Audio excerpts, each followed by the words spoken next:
महोपाध्याय जी भगवंत की बहुत सुंदर रचना अध्यात्म सार, जिसके अंदर 12-13 श्लोकों तक हमारा स्वाध्याय हुआ था। स्टार्टिंग के 4-5 श्लोकों के अंदर 5 तीर्थंकर परमात्माओं की स्तवना के बाद अध्यात्म की महत्वता समझाने के लिए महोपाध्याय जी भगवंत तत्पर हुए।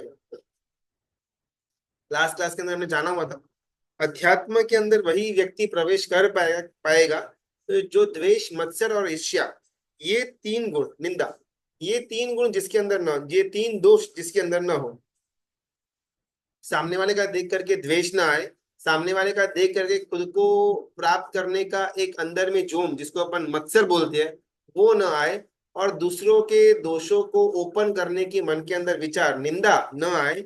ये 3 गुण, ये 3 दोष जीव को बाहर निकालने के बाद ही अध्यात्म के जगत के अंदर जीव प्रवेश कर पाए। यहाँ ना बहुत सुंदर एक पैटर्न महोपाध्याय जी भगवंत फॉलो कर रहे हैं कि अभी तक अध्यात्म के बारे में कुछ बताया है ही नहीं। अध्यात्म का डेफिनेशन नो आइडिया, प्राप्त कैसे करेंगे नो आइडिया, लेकिन स्टार्टिंग में सिर्फ और सिर्फ अध्यात्म की महत्वता को समझाने के द्वारा कहीं ना कहीं जीव के अंदर एक आकर्षण, एक उसके लिए तलब जागृत हो। और जैसे ही अंदर में वो एक जोम जागृत होता है जीव को, सबसे पहला यहाँ पर महोपाध्याय जी भगवंत एक गेट रख देते हैं कि इस गेट के द्वार के अंदर, यानी कि ये जो द्वेष, मत्सर और निंदा है, इसमें अगर जीव फिल्टर हो जाता है तो ही जीव आगे अध्यात्म तक पहुंच पाएगा। अगर जीव यहीं पर अटक जाता है, इन 3 दोषों के अंदर जीव उलझ जाता है, तो वैसा जीव कभी भी अध्यात्म नाम के जगत के अंदर प्रवेश नहीं कर सकता। द्वेष, मत्सर और निंदा, हमको भी अध्यात्म सार के स्वाध्याय के अंदर प्रवेश जो अपन कर रहे हैं अलग अलग गाथाओं के द्वारा, हम अध्यात्म तक कभी ना कभी अपने इस भाव के अंदर पहुंचने का प्रयत्न करेंगे। लेकिन अभी का अभी इंस्टेंटली हमको ये 3 दोष हमारे जीव के अंदर से निकल जाने ही चाहिए, ऐसा प्रयत्न पुरुषार्थ हमको करने से रहा। हमारा 14वां श्लोक चल रहा था, येषा अध्यात्म शास्त्रार्थ तत्वम परिणतम हृदयी। एक व्यक्ति है कि जिसको अध्यात्म स्पर्शा हुआ है ही नहीं, कषाय विषया वेश क्लेशस तेषाम न कहिंचित। किसी भी प्रकार का कषाय का निमित्त आएगा और वो व्यक्ति कषाय करे बिना न रह पाए, वैसा जीव जो अपने अंदर विषय तृष्णा को दबा ना सके। एक एक करके ना जीव के लक्षणों की बात करी हुई है कि कौन सा जीव अध्यात्म जगत के अंदर प्रवेश करने के लिए सक्षमता रखता है, और यहाँ पर विषय तृष्णा का एंगल रख दिया।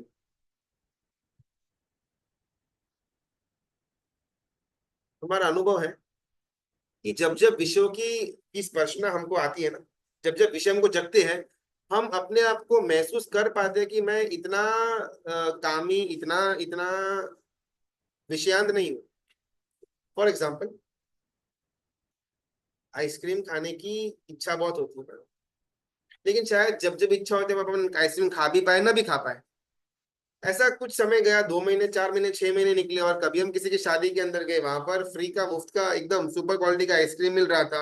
1 के 2 हुए, 2 के 4 कप हुए, 4 के 8 कप हो जाते हैं। उस समय जेन्युइनली जीव को लगता है कि इतना सारा आइसक्रीम का मुझे आसक्ति, इतनी सारी मुझे इसका मन के अंदर एक एक तलब, एक अट्रैक्शन पड़ा हुआ है, और वो जानते हुए भी जीव आइसक्रीम खा जाता है उस समय।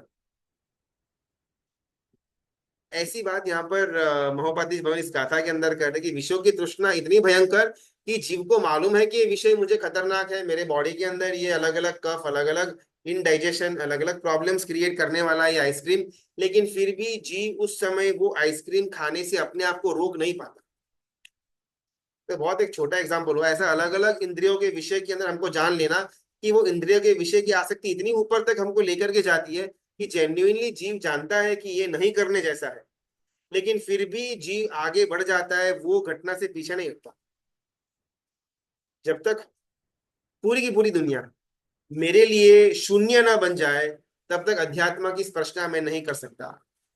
दुनिया के अंदर कोई सार लगे, दुनिया तथ्य लगे, दुनिया उपादेय लगे, दुनिया में से कुछ भी लेने जैसा लगे, जब तक ये विचार मेरे अंदर पड़े हुए हो, तब तक मेरा प्रवेश अध्यात्म के अंदर नहीं हो सकता।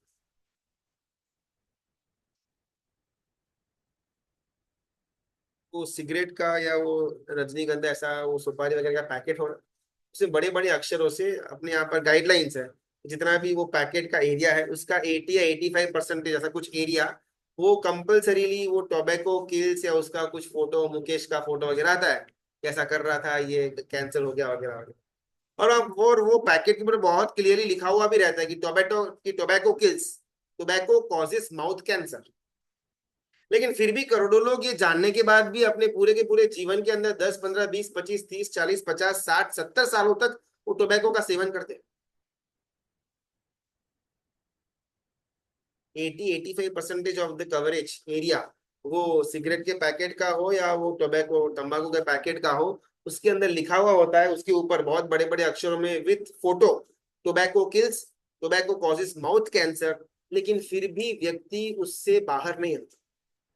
हमने भी ऐसा देखा होगा हमारे फैमिली के अंदर, हमारे जान पहचान के अंदर, कि वो भाई, वो चाचा, वो काका, वो दोस्त हमारा शायद सालों से टोबैको या सिगरेट के अंदर पड़ा हुआ है, और फिर भी हमको ये दृश्य देख करके हमको हमारा खुद का एडिक्शन याद आना चाहिए। जैसे वो व्यक्ति को सिगरेट का, टोबैको का एडिक्शन है, वैसे भी मुझे भी तो जीवन के अंदर कोई ना कोई विषय का एडिक्शन है। उसको बोले तंबाकू का एक नशा चढ़ा हुआ है, लेकिन मुझे मेरे जीवन के अंदर भी पैसों का नशा एज इट इज चढ़ा हुआ है। और यहाँ पर ज्ञानी गुरु भगवंत कहते हैं कि हमने भी यहाँ पर अलग अलग नशे को, जो विषय की आसक्ति है, वो दुर्गति में लेकर के जाने वाली है, ऐसा बड़े बड़े अक्षरों में लिखा हुआ है, लेकिन फिर भी जीव दुर्भाग्यवश वो विषय आसक्ति के अंदर आगे बढ़ता है। जान है, समझ भी है, ये काफी नहीं है। लेकिन अगर ये जानकारी और समझ के साथ साथ अगर जीव वो विषय की आसक्ति भुगतने के लिए आगे बढ़ता है, तो वो जीव का उद्धार करना डिफिकल्ट है। हम जानते हैं विषय की आसक्ति, विषय की भूख, वो जीव को करने जैसे है नहीं। जानकारी के अंदर है, समझ भी है, हमने कई सारे दृष्टांतों के द्वारा, अलग अलग धर्म कथाओं के द्वारा ये जाना हुआ भी होगा कि जब जब विषय की आसक्ति जीव ज्यादा करता है, वैसा जीव दुर्गति के अंदर अवश्य में जाता है। ये जानकारी भी है, ये समझ भी है, लेकिन फिर भी दुर्भाग्यवश जीव अगर वो विषय की आसक्ति को छोड़ नहीं पाता, तो ऐसा जीव का उद्धार करना बहुत डिफिकल्ट है। तंबाकू, tobacco kills, tobacco causes mouth cancer जानने के बाद भी अगर जीव उसके अंदर रोज का एक एक दो दो पैकेट खाली करता हो, तो वैसे जीव को अभी समझाना बहुत डिफिकल्ट है। शायद स्टार्टिंग हो, मालूम ना हो कि इतना खराब है स्मोकिंग, उससे इतना प्रॉब्लम होता है शरीर के अंदर, अगर उसको जानकारी मिले मिले तो शायद वो जीव थोड़ा बहुत सिगरेट से बाहर आ सकता है। लेकिन जिसको जानकारी है, कंप्लीट इन एंड आउट जानकारी है, लेकिन छोड़ने का कोई विचार मात्र नहीं, वैसे जीव को उसकी नशे से बाहर लाना बहुत डिफिकल्ट। स्वप्न दृष्टे विनष्टेपि न नाशोस्ति यथात्मनः, तथा जागृत दृष्टोपि विपयीसो विशेषतः। कोई व्यक्ति गाढ़ निद्रा के अंदर था, दिन का पूरा थका हुआ था, 6 7 8 9 घंटे तक सो गया, और स्वप्न इतना इतना अद्भुत कुछ ना कुछ चल रहा था कि स्वप्न के अंदर लड़ाई हो रही थी, युद्ध हो रहा था, और ये जीव युद्ध हार गया गया था जो सपना देख रहा था वो। और सामने वाला जो राजा था वो उसके ऊपर चढ़ाई करके उसका गला यहाँ तक रखा हुआ था, उसका महल जला दिया था, उसकी संपत्ति, उसके कपड़े, उसके आभूषण सब कुछ जला दिए हुए थे, और इसका जो गला था बस कटने ही वाला था। इतने में एकदम से अचंभित होकर के वो व्यक्ति जग जाता है। स्टार्टिंग की जो आधी पौनी मिनट होगी ना, हमारा भी अनुभव के अंदर होगा, वो हमको थोड़ा टाइम लगता है वापस रियलिटी के अंदर आने का, क्योंकि स्वप्न के अंदर इतना कुछ मेस्मराइजिंग चल रहा था कि हमको समझ में ना आए कि वो स्वप्न चल रहा था कि वो रियल दुनिया थी। और व्यक्ति को थोड़ा आधा 1 2 मिनट लगता है टाइम, उठने के बाद वापस करंट हमारा जो पोजीशन है उसके अंदर आने का। वैसे ये जो हमारा व्यक्ति था कथा के अंदर का, वो रात को सपना के अंदर कोई युद्ध ऐसा कुछ ना कुछ तो देख रहा था, और वो दुर्भाग्य युद्ध हार जाता है। सामने वाला जो व्यक्ति है उसके गले के ऊपर उसने तलवार रखी हुई है, महल आभूषण सब कुछ जला दिया हुआ है। अचानक से ये आदमी उठा, और उठ करके आधी पौनी मिनट 1 मिनट तक मालूम नहीं पड़ रहा कि ये सब कुछ सच है या झूठ है। और उसका फ्रेंड आता है, देखा कि ये जो उठ करके आया हुआ है ये तो बहुत ही खोया खोया लग रहा है, तो इसने उसको उसको जगाया। वो व्यक्ति बोला लगा जो सपना देख रहा था कि मालूम नहीं पड़ रहा कि स्वप्न था कि रियल था। कोई घर जला रहा था, कोई सब कुछ लूटपाट कर रहा था, ऐसा सपना के अंदर देखा। लेकिन इतना रियल था कि मुझे मालूम नहीं कि वो रियलिटी है या ये रियलिटी है। और वो मित्र बोलते कि तो चिंता मत करो, वो तो सब सपना ही था, कुछ होने वाला है नहीं। ऐसा बोल कर बातचीत करके मित्र तो निकल गया। योगानुयोग शाम को उसके घर के ऊपर के अंदर चोरी हुई। जिस व्यक्ति को ये सपना आया हुआ था, उसके घर के अंदर चोरी हुई, उसका घर किसी ने जला दिया, चोर वालों ने पीछे जाते जाते। और अभी ये व्यक्ति शाम को वापस घर पर आया आया तो देखा घर जल रहा है, संपत्ति सारी की सारी गायब है। और रात को सपने के अंदर जो देखा हुआ था, वैसे ऑलमोस्ट चित्र उसको अभी देखने को मिल रहा है। उसको कोई मार नहीं रहा, वो बात अलग है, लेकिन उसका घर जल रहा है, उसकी संपत्ति चली गई, उसका जो भी वहां पर सामान था वो भी जल रहा है। और ये एकदम हताश हो गया। वापिस उसका वो मित्र आया सुबह को, जो मिलने आया हुआ था, और उसको कहता है कि ये भी स्वप्न ही है। वो सपना 8 घंटे का था, ये सपना 80 घंटे का है। जैसे ही 80 घंटे का सपना पूरा होगा, यहाँ की एक भी वस्तु तेरे साथ सेकंड जन्म के अंदर आने वाली है नहीं। सपने के अंदर चाहे कितना भी देखा हुआ हो, वो कभी रियलिटी के अंदर आने वाला नहीं है। वैसे यहाँ पर जितना भी कुछ तुमने इकट्ठा कमा करके रखा हुआ है, जमा करके रखा हुआ है, पैसे है या तेरा घर है, तेरे आभूषण है, तेरी अनुकूलता है, उसमें से एक भी वस्तु तेरे साथ भवांतर के अंदर आने वाली है नहीं। दोनों स्वप्न ही है। वो छोटा स्वप्न है 8 घंटे वाला, ये बड़ा स्वप्न है 80 घंटे वाला, 80 साल वाला। कषाय विषया विषया विशेष क्लेश तेषाम न कहिचित। तो वैसा जो स्वप्न है, उसके अंदर क्लेश करना, उसके अंदर विषयों की आसक्ति के पीछे भागना, ये मूर्खता नहीं कही जाएगी। यहाँ से एक भी चीज जीव लेकर के जाने वाला है नहीं। फिर भी जीव वो स्वप्न के अंदर इतने सारे क्लिष्ट कर्मों का बंद करता है कि जिसके द्वारा जीव को अनंत अनंत भव तक घूमना पड़ता है। और कॉमेडी तो ये है कि जो प्राप्ति करने के लिए जीव ने इतना सारा पाप का बंद किया, उसमें से एक भी वस्तु वो जीव भावांतर के अंदर लेकर जाने वाला नहीं है। 16वें श्लोक के अंदर उमापाद्य जी भगवान प्रकाश डालते हैं। विश्व वल्ली समा तृष्णाम वर्धमाना मनोवने। विष यानी कि जहर, जहर की वेलड़ी, जहर का जो पौधा होता है, वो इतना इतना फटाफट फटाफट बढ़ रहा है। वर्धमाना मनोवेन अध्यात्म शास्त्र दात्रेण छिंदंती परमर्शय। जहर, जहर क्या एक पौधा है। उस जहर के पौधे को उपमा दी हुई है तृष्णा की, यानी कि विषयों की पास प्यास, विषयों की आसक्ति, विषयों के पीछे भागना, अंधापन। अभी इसमें कैसा होता है, जैसे जैसे वो जीव ना विषय नाम की वेलड़ी को, जहरी पौधे को पानी का सिंचन करेगा, वैसे वैसे वो पौधा बड़ा बड़ा बड़ा होते हुए पूरे जंगल को कब्जा कर लेगा। वैसे ही जैसे जैसे जीव विषय की आसक्ति को पूरा करने के लिए, इच्छाओं को पूरा करने के लिए भागेगा, वैसे वैसे इच्छाओं का कद बड़ा होगा। तुमने देखा हुआ होगा, अच्छा शायद 25 साल पहले जब अपन स्कूल कॉलेज ऐसा कुछ था, तब हमारे जीवन का टारगेट कुछ अलग था। जैसे धीमे धीमे हमारी उन्नति हुई, हमने जॉब अच्छी मिल गई, हमारा धंधा कुछ थोड़ा बहुत सेट हो गया, अभी हमारे जीवन के अंदर के गोल्स चेंज हो गए। जैसे ही मैंने जीवन के अंदर का कोई एक आधा गोल, कोई एक आधा माइलस्टोन प्राप्त किया हुआ हो ना, ऑन द स्पॉट मेरे जीव ने और नए नए 2 गोल्स मेरे जीवन के अंदर सेट कर दिए। ये जहरी पौधा, इसको जितना पानी देने में आएगा, उतना उतना ये फूलेगा, उतना उतना ये अपने जगह को कब्जे के अंदर लेता जाएगा। और आखिरकार ये विष नाम की वेलड़ी, ये पेड़ विष नाम का इतना बड़ा हो जाएगा कि वो पेड़ बढ़ते बढ़ते बढ़ते खुद हमारे लिए फांसी का फंदा बन जाएगा। अध्यात्म शास्त्र दात्रेण छिंदंती परमर्शय।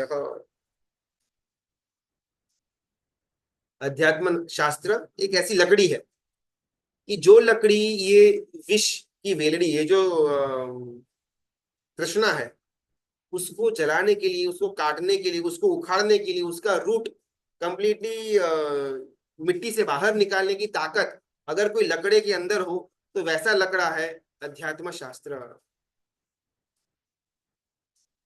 अभी ना आज के वो जमाने के अंदर ना बहुत अलग अलग कुतर्क, कुदर्शन निकले हुए हैं कि जिसके अंदर बहुत ही अलग ढंग की बातें आती है कि कभी भी विषय की आसक्ति को दबाना नहीं, उसको खुला कर देना, उसको छोड़ देना। अगर मुझे अभी का अभी मन हुआ है कुछ खाने का, कुछ करने का, कुछ घूमने का, किसी को कोई कहीं जाने का, तो उस समय अपने मन को रोकना मत, अपने विषयों का दमन, दबाने का नहीं, उसका शमन करने का, कि एक बार वो विषय को भुगत लेने का, वो विषय खत्म हो जाएगा। ऐसे भी कई कई जगह पर कुतर्क होते हैं कि बहुत ज्यादा मन को वो इतना दबा कर नहीं रखने का, अंदर की जो भावना जो फीलिंग्स एक बार कर डालने का। और यहाँ पर महोपाध्याय जी भगवंत कहते हैं, न जातु काम कामानुभोगेन शाम्यते। ये कामनाओं की पूर्ति तब तक बढ़ती जाएगी जब तक कामनाओं को पूरा करने के लिए हम आगे बढ़ेंगे। द मोमेंट मैंने वो जहरीला जो पौधा है उसके अंदर पानी डाला, वो पौधा बढ़ेगा। जब जब तृष्णा जागृत हुई और तृष्णा को मैंने पूरा किया, तृष्णा बढ़ेगी। द मोमेंट मैंने पानी डालना बंद कर दिया, 2 4 6 8 दिन हो गए, 2 4 6 8 हफ्ते हो गए, 2 4 6 8 साल हो गए, वो जो विष का पौधा है, विषैला पौधा है, वो अपने आप सूख करके मर जाएगा। जैसे जैसे तृष्णा आई और मैंने तृष्णा को पूरा करने के लिए उसमें कोई भी पुरुषार्थ न किया, तृष्णा को मैंने नजरअंदाज किया, उसको मैंने दबाया, उसको मैंने नोटिस नहीं किया, तो वो तृष्णा अपने आप मर जाएगी। और अगर ऐसा मैं कंटिन्यूस करता रहूं अपने जीवन के अंदर, मेरा वो स्तर आएगा कि जहां पर विषयों का तृष्णा का स्थान ही नहीं। ये लोकोत्तर मार्ग। लौकिक मार्ग के अंदर अलग अलग जगह पर बहुत सारी सूफियाना बातें करने में आती है। विषय है, आसक्ति है, भोग की इच्छा है, भुगत लो एक बार, कोई टेंशन नहीं है। ऐसा यहाँ पर हमारे जिन शासन के अंदर, और खास करके इस अध्यात्म सार के अंदर महोपाध्याय जी भगवंत कहते हैं, एक बार विषय की तृष्णा को अगर संतोषने के लिए जीव आगे बढ़ा, तो वो विषय का जो विष का स्थान है, जो जो विष का पौधा है, वो फूलेगा, वो फलेगा और इतना बड़ा होगा कि उसके अंदर जीव का खुद का मृत्यु हो जाएगा। ये प्रामाणिक है, अपन ना थोड़ा रियलिटी के अंदर बात करते हैं, बिकॉज ये सब तो बहुत ज्यादा आइडियलिस्टिक बात है कि विषय की आसक्ति नहीं होनी चाहिए, विषय की आसक्ति आने पर, तृष्णा आने पर जीव उसको पूरा करने के लिए आगे न बढ़े, वगैरह वगैरह, बहुत आइडियल बातें हैं। करेक्ट है, जानते हैं, शायद उचित भी होगी। लेकिन मुझे जब पर्सनली जीवन के अंदर विषय भुगतने की आसक्ति आती हो, विषय भुगतने की घटनाएं जब घटित होती हो, उस समय मैं मेरे मन को कंट्रोल के अंदर रखूं, ये पर्सनली बहुत डिफिकल्ट है और शायद होता भी नहीं है बहुत सारे घटनाओं के अंदर। तो हमको प्रैक्टिकली रास्ता निकालना क्या है? तो सिर्फ ये जो तत्व, ये जो अध्यात्म सार के जो बातें हैं, वो 2 4 ऐसे दिनों के लिए, आधा 1 घंटा के लिए हमने सुन लिया और हमको मजा आ गया, उसके लिए नहीं है। हमारे जीवन के अंदर कहीं ना कहीं एक प्रॉपर परिवर्तन हो, उस कारण से ये स्वाध्याय हो रहा है। विषय की वेलडी, यहाँ पर मोहपाती जी भगवंत कहते हैं कि वो विष समान है। तृष्णा की जो जो भूख है, विषयों की जो भूख है, वो विष समान, तृष्णा समान है। तो उसको अध्यात्म शास्त्र के द्वारा खंडित करना चाहिए।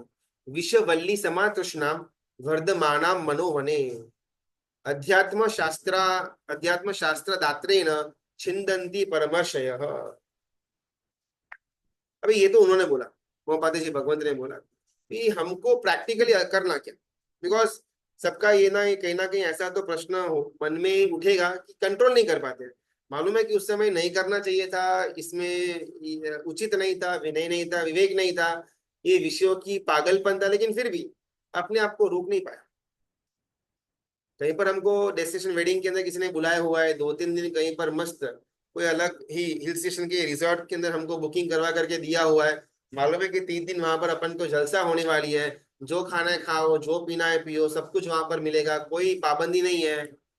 और हमको किसी ने ज्यादा फोर्स करके आमंत्रित किया हुआ हो, उससे अपन जानते हैं कि 3 दिन में मैं वहां पर जाऊंगा ना रिजॉर्ट के अंदर, तो मालूम है कि मेरा डेली का जो रूटीन है, परमात्मा की सेवा पूजा है, दर्शन है, वो बंद हो जाएगा। स्वाध्याय अगर होता होगा तो वो बंद हो जाएगा, सामयिक होती होगी तो वो बंद हो जाएगी, परोपकार का अगर मैं छोटा मोटा कार्य करता हूँ तो वो बंद हो जाएगा, संघ का कोई काम ले करता हूँ वो बंद हो जाएगा, गुरु भगवान विराजमान है तो गुरु भगवान की वयावच उनका वंदन वो बंद हो जाएगा। जानते हैं। और साथ ही साथ साथ में मालूम है कि वहां पर जाएंगे तो क्या अनाप शनाप वहां पर खाना होगा, क्या अनाप शनाप लोग वहां पर पीते भी होंगे, और मुझे भी शायद इन्वॉल्व होना पड़े। शायद मैं ऐसे घर में रात को नहीं खाता, लेकिन रिजॉर्ट वगैरह के अंदर जाऊंगा तो 24 करना करना तो बहुत डिफिकल्ट है। वहां पर उबला पानी पानी तो बहुत दूर की बात, शायद छाना हुआ पानी भी ना मिले वहां पर। जैन खाना तो दूर की बात है, वेज खाना भी मिले ना मिले बहुत बड़ा प्रश्न है, जानते हैं। लेकिन फिर भी मन में ना आकर्षण होता है कि यार वैसी जगह पर अपन कब जाएंगे। अपन तो कभी वैसे रिजॉर्ट के अंदर वो 3 दिन रुकने के लिए जाएंगे वो तो मालूम नहीं। अभी सामने से अगर कोई बुला रहा है तो ना कैसे बोले। ये एक घटना है, एक एक परिपेक्ष है जो शायद हमारे जीवन के अंदर हमने शायद फेस किया हुआ हो। शायद ऐसा ग्रांड न भी हो, लेकिन फिर भी यहाँ वहाँ छोटा मोटा जो हमारा जो विषय की आसक्ति हमको लग जाती है, तो उसमें कहीं ना कहीं ऐसा एक घटना घटित होती है कि हमारा रूटीन के अंदर जो हमारी सो कॉल धर्म क्रियाएं थी, वो धर्म क्रिया हमारी छूट जाएगी वो कुछ समय के लिए, लेकिन हमको वहां पर आनंद आएगा।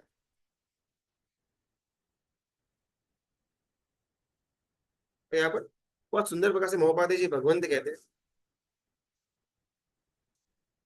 जब जब इच्छा की पूर्ति मैं करूंगा तब तक इच्छा बढ़ती रहेगी। ये सिर्फ सुनने के लिए नहीं है, प्रैक्टिकली हमको उस समय अप्लाई करने के लिए है। जब जब मुझे मन के अंदर ऐसा होता हो ना, मुझे किसी दोस्त ने बोला ऐसे 3 दिन रिसोर्ट के अंदर जाने का है, वहां पर बिंदास अनलिमिटेड फूड एंड ड्रिंक्स है, उस समय जीव को सच में सोचना कि जिस मोक्ष की आराधना करने के लिए मैं अपना पूरा का पूरा जीवन धर्म कर रहा था, वहां पर मोक्ष के अंदर न शरीर है, न हमको हमारे पास कोई इंद्रिय है, न ही हमारे पास कोई व्यक्ति होगा, न पुद्गल होंगे, और फिर भी वहां पर शाश्वत सुख की बात करी गई हुई है। तो दैट मीन्स कि सुख ये इंद्रिय के अंदर, ये शरीर के अंदर, ये शरीर के साथ संपर्क के अंदर, ये अलग अलग लोलुपता को पूरा करने के अंदर नहीं हो सकता। सुख इससे कुछ अलग है।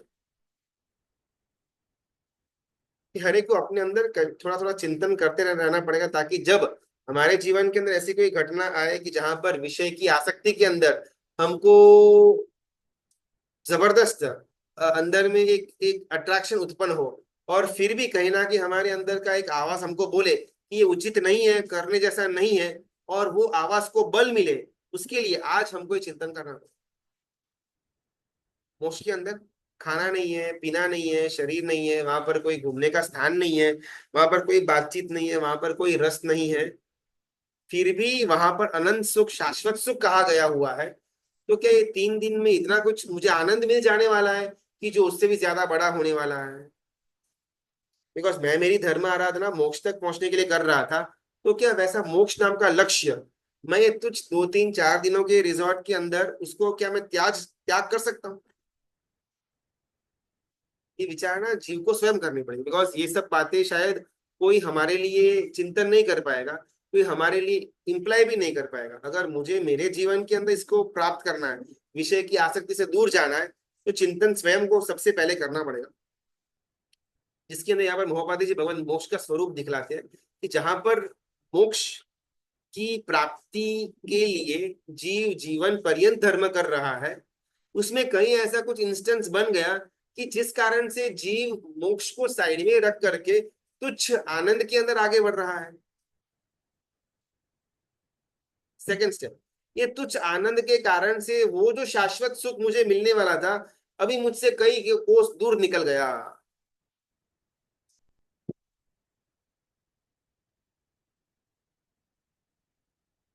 अध्यात्म, जब तक खुद का आत्मा केंद्र स्थान के अंदर नहीं अपन रखते, तब तक अध्यात्म को जान नहीं पाएंगे, स्पर्श नहीं कर पाएंगे। जब तक मैंने शरीर को, मेरी इंद्रिय की लोलुपताओं को, मेरे विषयांतता को, मेरे कषायों को जब तक मैंने सेंटर में रखा हुआ है, तब तक मैं अध्यात्म के अंदर प्रवेश नहीं कर सकता।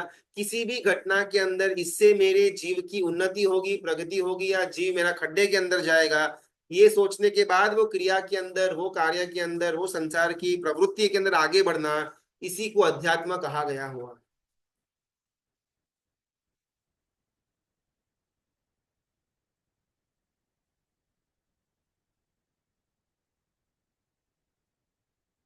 जब जब मुझे कोई भी छोटा मोटा, चाहे खाने की लोलुपता हो, एसी की हवा का लोलुपता हो, या कोई स्वच्छ कपड़े पहनने की लोलुपता हो, या कुछ अच्छा मूवी या ऐसा वेब सीरीज देखने की लोलुपता हो, या कुछ अच्छा म्यूजिक सुनने की आकर्षण हो मन के अंदर, कानों के अंदर, तो उस समय जीव को प्रयत्न पुरुषार्थ करना पड़ेगा, सोचने का कि या क्या ये 1 2 3 4 6 8 घंटे का जो तुच्छ आनंद मिलने वाला है, उसके सामने मैं मेरा जो लक्ष्य शाश्वत सुख, उसको दांव पर रख सकता हूँ क्या।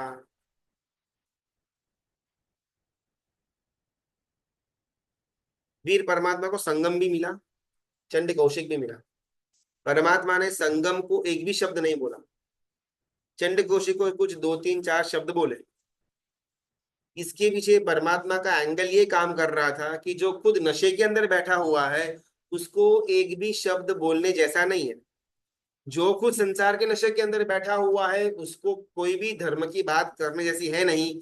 जो लायकात रखता है, पात्रता रखता है, भले अभी संसार के अंदर बैठा हुआ है, लेकिन अंदर से जीवदल पुकार रहा है कि मुझे यहाँ पर नहीं रहना, संसार असार मुझे लग रहा है, ऐसा अंदर से जिसकी पात्रता खड़ी हो, उसको 2 4 शब्द अगर सुनाई भी दे धर्म के, तो वो वहां पर प्रगति के स्थान पर आएगा। ये बात हमारी हो रही है कि हम संगम के स्थान पर या चंड कौशिक के स्थान पर, दोनों संसार के अंदर दोनों विषय कषाय को लेकर के ही बैठे हुए। चंड कौशिक भी कंप्लीटली कषायों से ग्रस्त था, और संगम भी अपनी विचारधारा से बंद पकड़ा हुआ था। लेकिन परमात्मा ने 2 4 शब्द चंड कौशिक को बोले, संगम को एक भी शब्द नहीं बोला, क्योंकि जानते थे पात्रता नहीं थी।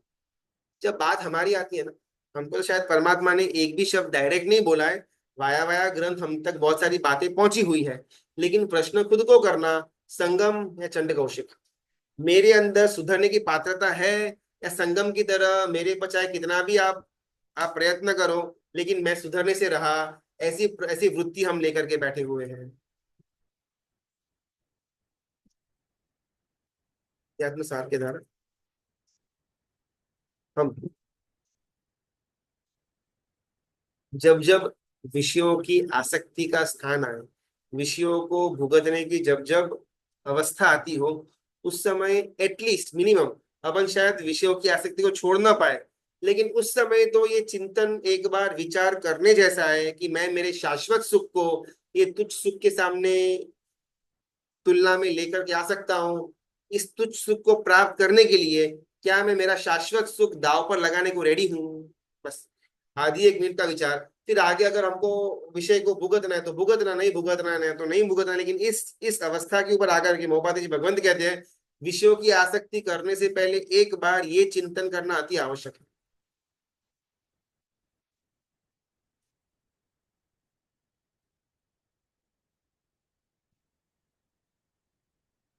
जो जीव अभी तक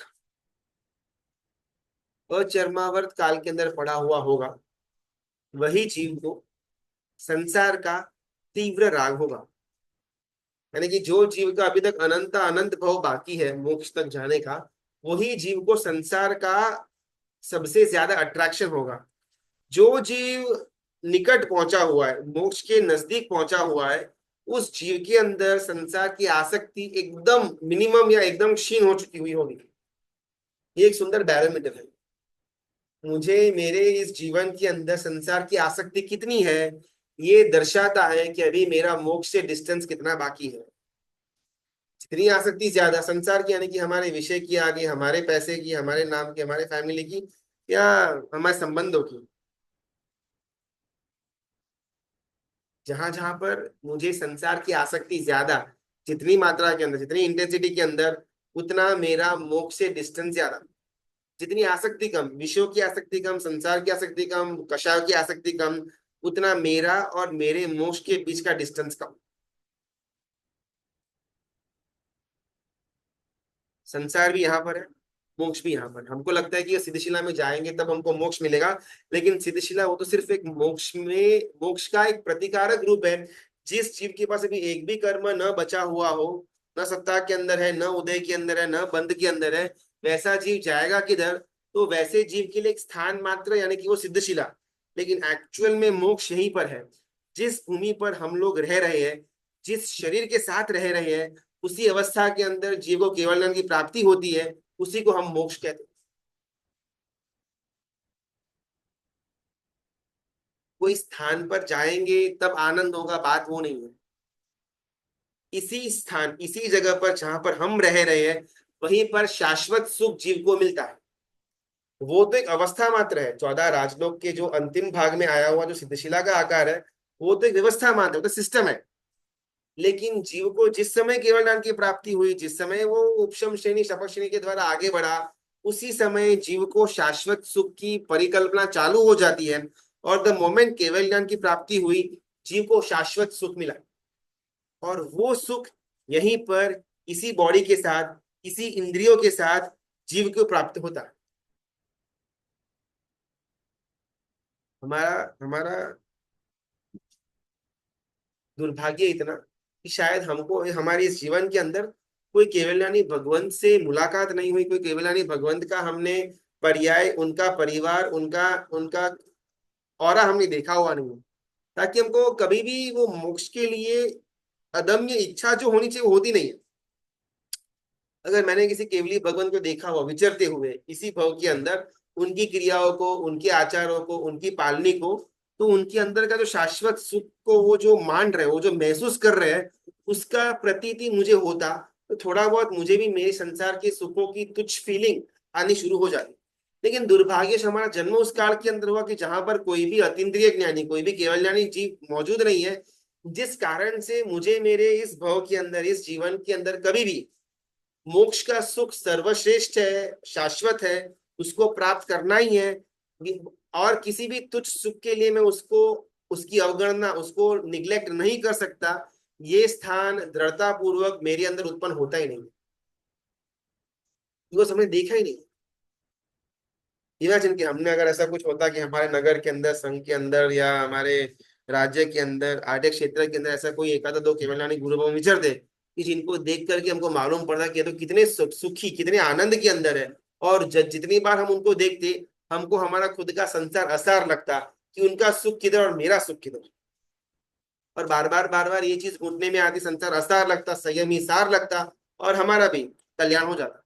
लेकिन दुर्भाग्य हमारा समय जब जन्म को उस क्षेत्र के अंदर, उस जगह पर अंदर हुआ, उस काल के अंदर हुआ कि जहां पर कोई भी केवलानी जीव मौजूद नहीं है, जिस कारण से न जाने क्यों हम सबके अंदर कभी भी मोक्ष के लिए आकर्षण जन्मता ही नहीं है। कोई भी विषय की आसक्ति का कार्य, कोई भी संसार का राग का कार्य, राग की क्रिया मुझे खींचती ही नहीं है। मुझे उसके सामने कभी भी मोक्ष का सुख भारी लगता ही नहीं है, क्योंकि कभी भी मेरे मन के अंदर मोक्ष का सुख मैंने बड़ा किया ही नहीं। यहाँ पर मोहपाती जी भगवंत कहते हैं कि जो जीव तीव्र आसक्ति, तीव्र राग पूर्वक संसार को ही मानता होगा, संसार के अंदर ही रचा पचा हुआ रहता होगा, वैसा जीव अचरमावर्त काल के अंदर पड़ा होगा। सेकंड लक्षण कहते हैं किसी भी कार्य के अंदर जो औचित्य का पालन करे, वैसा जीव चरमावर्त के अंदर, किसी भी घटना के अंदर जो औचित्य को साइड में रख दे, वैसा जीव अचरमावर्त काल के अंदर। जीव के प्रति औचित्य, परमात्मा का औचित्य, गुरु का औचित्य, तारक तत्वों का औचित्य, हमारे गुणीजनों का औचित्य, हमारे वडीलों का औचित्य, माता पिता का औचित्य, ये जो अलग अलग औचित्य जीव को फॉलो करने चाहिए, जब जब जीव वो फॉलो नहीं करता, उतना, उतने परसेंटेज, उतने नंबर ऑफ जीव वो अचरमावर्त काल के अंदर, द मोमेंट मुझे मेरे औचित्य की जानकारी हो गई, मैं मेरे औचित्य के अंदर आगे बढ़ा, उस समय से मेरा चरमावर्त का, मेरा मोक्ष की तरफ आगे बढ़ने का टाइम शुरू हो गया।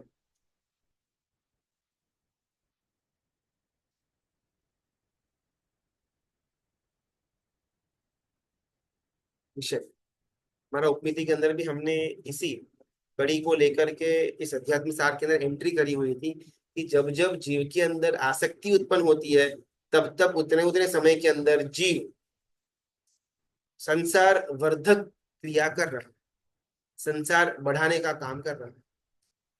इस मोहनीय कर्म के अंदर बहुत सुंदर एक बात आती है। आठों कर्मों के अंदर सबसे ज्यादा जिसका समय हो, सबसे ज्यादा जो जीव के साथ चिपक कर पड़ा रहे, वो मोहनीय कर्म। कितना? 70 कोड़ा कोड़ी, 70 कोड़ा कोड़ी सागरूपम। तो इसका मतलब ये हुआ कि 70 कोड़ा कोड़ी सागरूपम के बाद मेरा संसार मुझसे दूर हो जाएगा, खत्म हो जाएगा? तो नहीं। तो ये उत्कृष्ट स्थिति की बात क्या हुई? और यहाँ पर गुरु भगवान समझाते हैं, एक कर्म का उदय, एक कर्म का बंध मुझे जो हुआ मोहनीय कर्म का, जब वो एक कर्म उदय के अंदर आएगा, तब वो 70 कोड़ा कोड़ी सागरोपम तक जीव के साथ रहेगा। और मैं कितने कर्म मानता हूँ? एक आंख के पलकारे के अंदर असंख्य समय निकल गए, असंख्य समय के अंदर असंख्य कर्मों का बंध मेरे जीव ने कर लिया। उस असंख्य में से एक कर्म का आयुष्य कितना उत्कृष्ट आयुष्य मोहनीय कर्म का हो, तो बात करते 70 कोड़ा कोड़ी सागरों को। उत्कृष्ट है, हाईएस्ट। फॉर एग्जाम्पल, मैंने बहुत ही ज्यादा उत्कृष्ट भावपूर्वक विषयों का सेवन किया। मैंने बहुत ही मजे लेकर के मैं वो 3 दिन रिजॉर्ट के अंदर रहा। बहुत ही आसक्ति पूर्वक मैंने रात को क्लब के अंदर, पार्टी के अंदर रात को खाना वगैरह खाया, बहुत मजा आया उसके अंदर। बहुत ही इंटेंसली मैंने मेरे 5, 10, 15, 25 दिन का जो वेकेशन था, ट्रिप था, टूर था, उसमें एंजॉय किया। जितना जितना आसक्ति पूर्वक विषयों की पूर्ति की जाती है, उतना उतना ज्यादा आयुष्य वाला मेरा मोहनीय कर्म का बंध कर रहा है जी। एक मैंने आंख का पलकारा किया ना, उसके अंदर असंख्य समय निकल गए।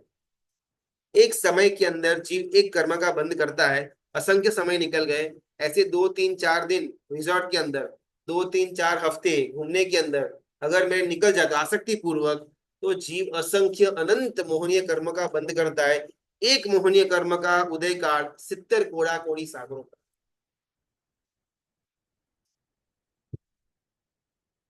जब तक जीव अध्यात्म के अंदर प्रवेश नहीं करता, तब तक जीव पाप कर्म के अंदर, दोषों के अंदर, अशुभ कार्य के अंदर रत रहेगा।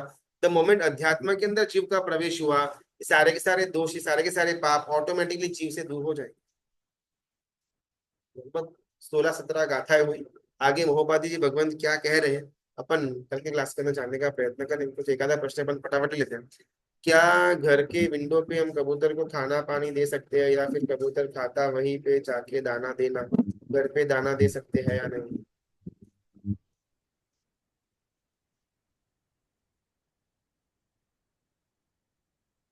इसमें कैसे है ना, घर पे दाना देने का कोई प्रॉब्लम नहीं, लेकिन बहुत बार ऐसा भी होता है कि कबूतर ऐसे कुछ प्राणी को अगर अपन रोज देते हैं ना, तो फिर वहां पर जानते अजानते कोई भी को अपना घोंसला वगैरह बना देता है, उसमें कोई प्रॉब्लम नहीं है।